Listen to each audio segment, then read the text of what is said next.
নমস্কার বন্ধুরা, মিতার রান্নাঘরে আরও একটি রেসিপি নিয়ে চলে এসেছি। বিট গাজরের তরকারি। এখানে বিট ছোট ছোট করে কেটে নিয়েছি,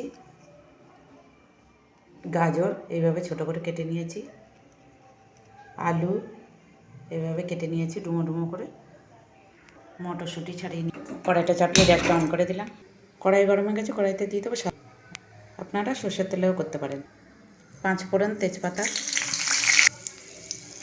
আলু সমস্ত সবজি দিয়ে দেবো।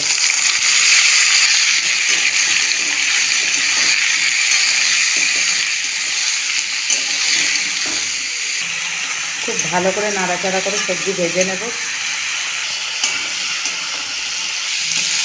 বিট গাজর খুব ভালোভাবে ভাজা হয়ে গেছে।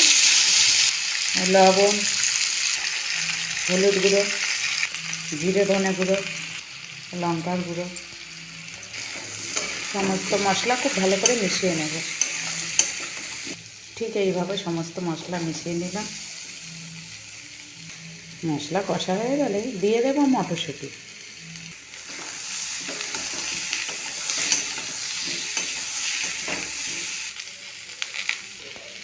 দিয়ে দেবো পরিমাণ মতো জল।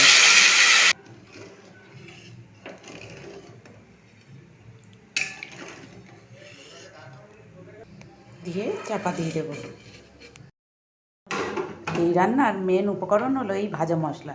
নিয়ে নিয়েছি গোটা ধনে, গোটা জিরে, গোটা মৌরি, এর মধ্যে 5 ফোড়নও আছে। সমস্তটা ভেজে গুঁড়িয়ে নেব। হালকা করে নাড়াচাড়া করে ভেজে নেব। মশলাটা ভাজা হয়ে গেছে, গুঁড়িয়ে নেব। ঢাকাটা খুলে চেক করে নেব।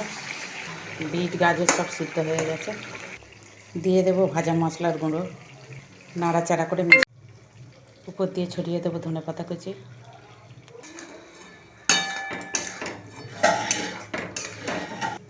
এই পর্যায়ে নামিয়ে নেব।